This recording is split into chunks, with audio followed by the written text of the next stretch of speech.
তারপর হচ্ছে আরো অন্যান্য আড্ডা ছিল, যেটাতে মানুষ প্রায় 40 জনের কম হতো না, 40 থেকে 45-50 জন এমন হতো আর কি। তো একজন অনুষ্ঠান ছাড়া আরেকজন অনুষ্ঠান করে না, কিন্তু ইদানিং 13 থেকে 14 সালের পর থেকে এই একজনের আড্ডা হলে আরেকজন আড্ডা দেয়, একজনের আড্ডা হলে আরেকজনের আড্ডা দেয়, যে কোনো মানুষজন কম থাকে। এটা আপনাদের কাছে আমি আগেও বলেছিলাম যে কিছু কিছু আড্ডার মধ্যে যে হেড অফ দ্য ডিপার্টমেন্ট একটা থাকবে, যে কবিদের সবার মাথা যেটা থাকবো আর কি, এই মাথাটা যদি থাকে যে একটা অনুষ্ঠান হবে, তাদের কাছ থেকে অনুমতি নেবে, সবাই মিলে বসিয়ে নেবে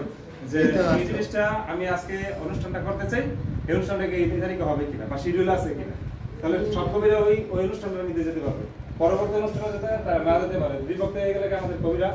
ভাগ হয়ে যায়, বা এখানে বিভক্ত হয়ে গেলে দেখা গেছে কি আমাদের লেখক কমে যায়, বা আবার যে সেন্টু ভাই বলেছিল যে কিছু আলোচনা, এই আলোচনাগুলো যদি 15 সাল থেকে বা 10 সাল থেকেই করা হতো, তাহলে কিন্তু আমরা যারা নতুন ছিলাম তাদের কাছ থেকে আরো ভালো ভালো লেখা তৈরি হতে পারতো, বা আমাদের ভুল ধরলে কিন্তু আমরা আরো নতুন কিছু তৈরি করতে পারতাম। এগুলো কিন্তু এখন হয় না। আমরা প্রায় আমরা নতুন যারা আছি বিলিনি ধরতে গেলে, মানে আমাদের যে পর্যায়ে আমাদের বয়সটাতে যতটুকু আছে ততটুকু আমরা নাই, যেমন অনেক মানুষই নেই। তো আমাদের লেখার মানসম্মত হয় না, ধরতে গেলে হয় না। তো এগুলো যদি